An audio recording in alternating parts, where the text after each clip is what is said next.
Hi guys, welcome back to the channel. My name is Jane. Today's video will be drafting a high-waisted palazzo trouser. If you're new here, you're welcome. Kindly subscribe if you're yet to subscribe, and sure to put on your notification bell, and please give me a like as well. So on the screen here I have all of the tools that I'll be using for the pattern. I have my pattern paper, the scissors, the tip, I have my rulers, and also these are the measurements that I'll be working with as well.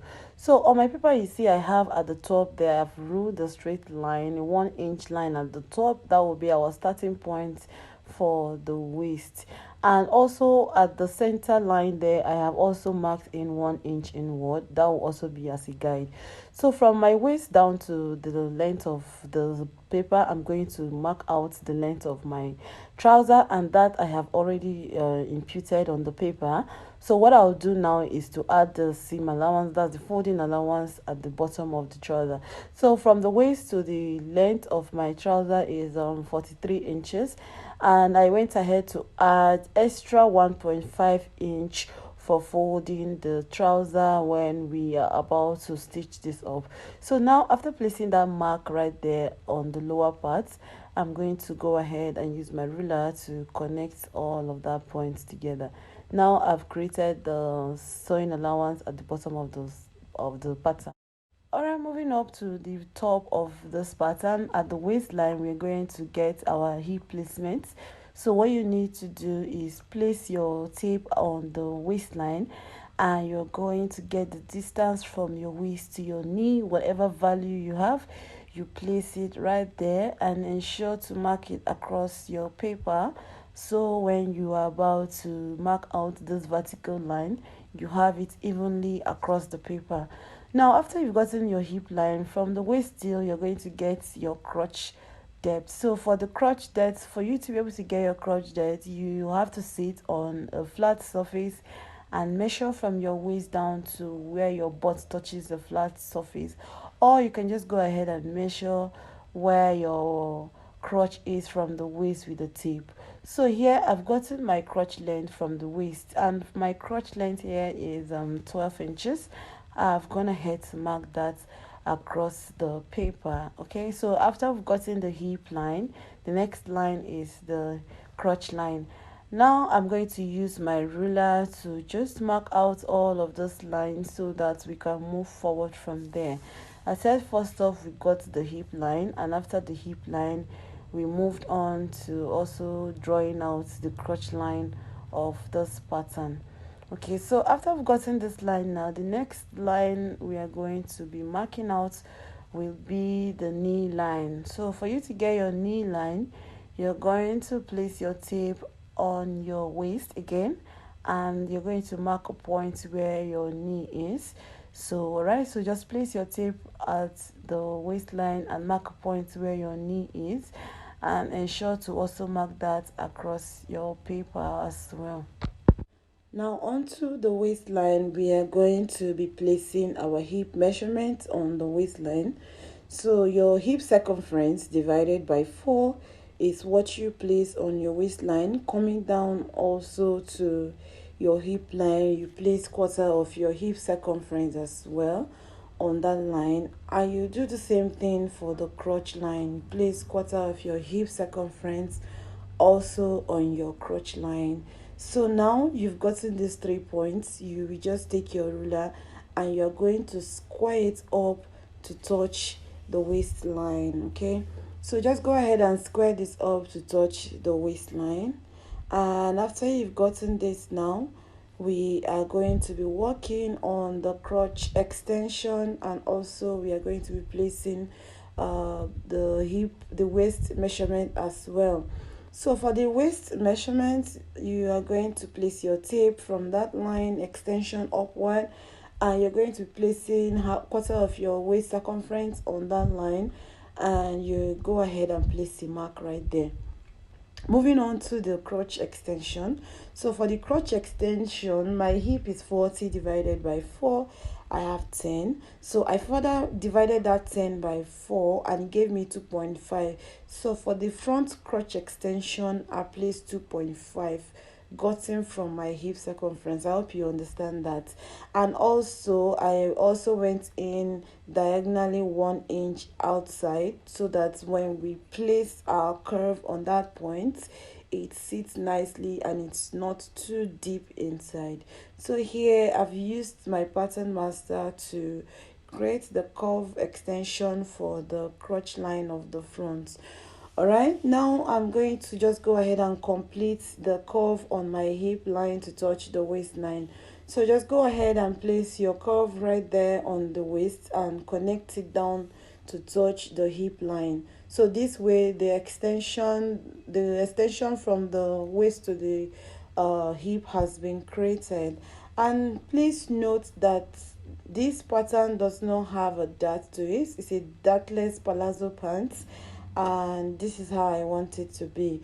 So after creating that curve to touch the waist and the hip line, next what I'll be doing is to go back to my crotch line, and I'm going to measure what I have in its entirety, and that is 12 inches. So I'm going to mark that 12 inches on my knee line and also bring it down to my ankle as well. So at this stage, what you have on your crotch with the extension is what you're going to be placing on your knee line and your ankle, and from there you're just going to be connecting them up, just quite up, to create a rectangle at that point. So from the ankle to the knee we draw a straight line, and from the knee upward we are also going to connect it with a straight line to touch the crotch extension for the front. Now this line has been gotten. You can see we have a very big wide rectangle going on from the crotch down to the ankle. Now what we'll do is to divide this by 2. So you go to your crotch line and whatever measurement that is, you divide it by 2.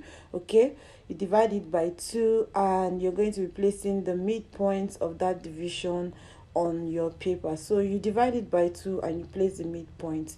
You will do the same thing on the knee line. That division of 12 inches, you place the midpoint on the knee line, and also down to the ankle you place that at the ankle line, and then you're going to be connecting these 3 points together. This will totally form the grain line of our pattern later on. So coming up to the knee will be divided by 2. My firm knee measurement is 16 inches, but I added extra 2 inches to it. That's because the palazzo I'm going for is not the very wide one. I want it tapered towards the knee and the ankle, not to taper, just in between. So I have 18 inches divided by 2, and that will give us 9 inch. So that 9 inch I was further divided by 2 to give us 4.5. So on both sides of my grain line I'm going to put 4.5 at the right and 4.5 at the left. So the same measurement that I used for my knee is what I'll be using for my ankle. Okay, but you can take away 1.1 inch from your ankle if you don't want it to be the same wideness as your knee.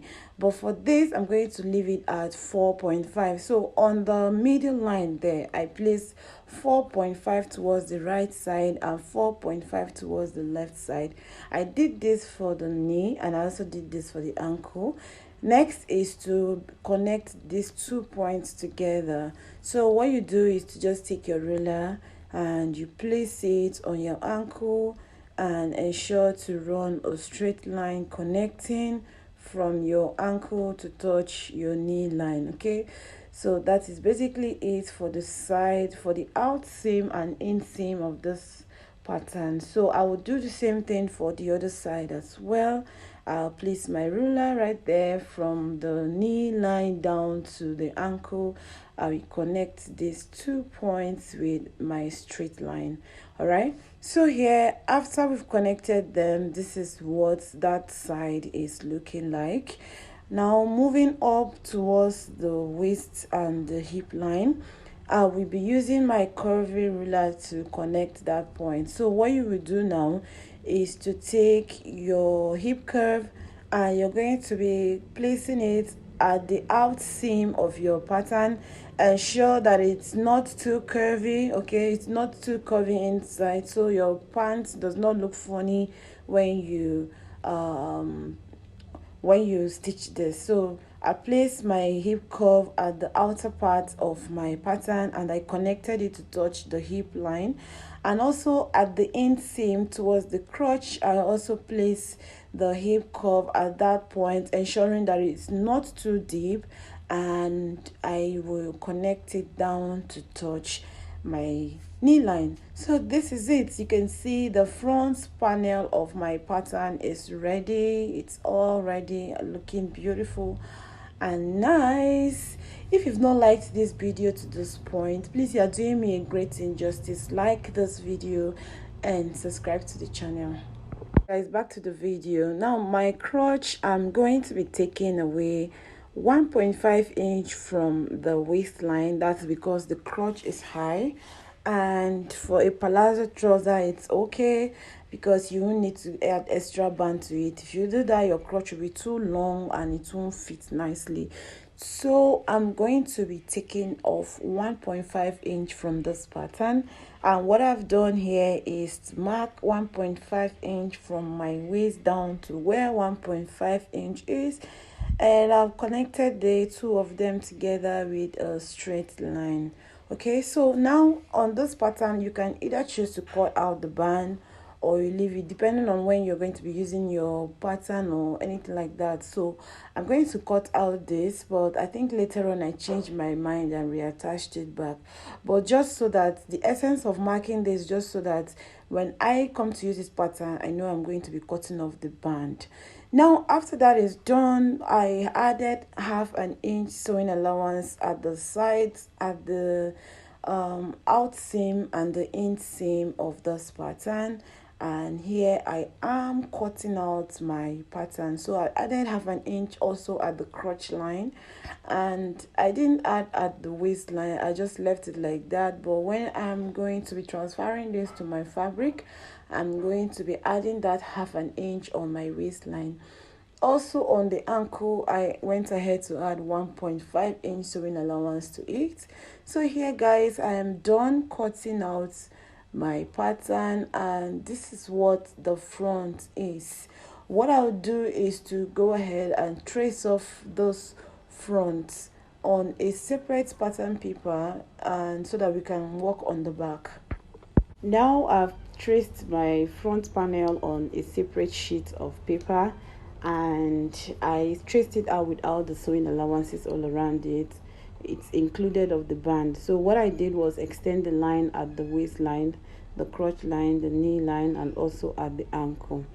Now first, what we will do is to come to the crotch line. From the front crotch, you're going to be extending it by 2 inches for the back, and after extending, you come down by 0.5 inch below that crotch line, and where you have your crotch curve, you're going to also come out by, you measure a point at 2 inches from that curve there, and then place a mark right there.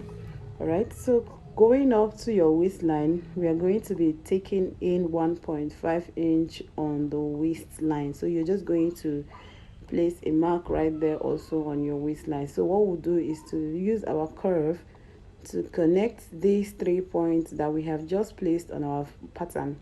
So I'm going to use my curve to connect all of those 3 points like so. The excess is so that we don't have a deep crotch for the back. So here I've extended the line and I've connected them, and this is what the back crotch looks like.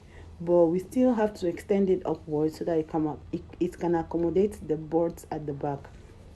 So on the waistline where I have that point on my waistline, I'm going to go up by 2 inches, and I'm going to place a mark right there. And what you do is to just extend that line to touch the mark on top of your pattern, or at the top of your pattern right there. So from that point, you're going to have to redraw the waistline for the back. You can see that the waistline for the back has shifted from what the front looks like. So now we're going to have to redraw it. So what you do is to mark exactly what your waist is, and then tilt your ruler towards a triangular shape, so that you have exactly your waist measurements on that line extension we made for the waist, and then you go ahead and square it out. So you see what we have on the back. The waistline is not on the same level with the back, with the front pattern. Now you can see at that extension the waistline is just hanging at that point. So what we'll do is to just go ahead and use our curve to connect it back to touch the hip line. Now that is done. So what I'll do next after this is to go ahead and add my sewing allowances all around it. So on my knee, I'm going to add 0.5 inch at that point on the knee, on the inseam and the outseam. And also the same thing for my ankle. I'm going to be adding 0.5 inch for this. So depending on how wide you want your palazzo trouser to be, you can add as much as you want. There's no rule on palazzo. Depending on how wide you want, depending on the style line you are going for, you can add as much as you want. It's your choice. So here, after adding all of those seam allowances, I've connected them back to touch the knee line. So from the ankle, I've connected the seam allowance at the ankle to touch my knee line. And also on my waistline, I'm going to be adding half an inch also at the waistline to connect to touch the knee lines. So now I also did the same thing for the inseam. I've connected the crotch line to touch the knee line with a curve. Ensure it's not too deep.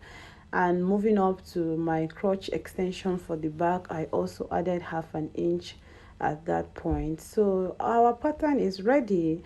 And right now I'm going to also add half an inch on the waistline, and then I will go ahead and cut out. So after I have cut out the pattern, I went ahead to mark in my 1.5 inch band. So you're going to be taking the band from your original waistline and not on the seam allowance. So on my waistline, the original waistline, I went ahead to mark out 1.5 inch across my paper, and I used my ruler to square out that line. And then after that, I went ahead to cut out this pattern. Guys, I hope you like this video. Please, if you do, let me know in the comment section. If you're going to be recreating this, let me know in the comment section. And if you are going to be recreating this pattern, do let me also know in the comment section. I hope to read from you guys soon. If you want to see a sewing tutorial of this pattern, let me know also in the comment section. Thank you guys so much for your like and your support. Thank you for watching. This is the front and the back, but I also went back to reattach my waistband because I wasn't ready to use this pattern yet, so I reattached it back to the main pattern. But here it is, guys. Thank you so much for watching. I'll see you guys in my next one. Stay blessed. Bye.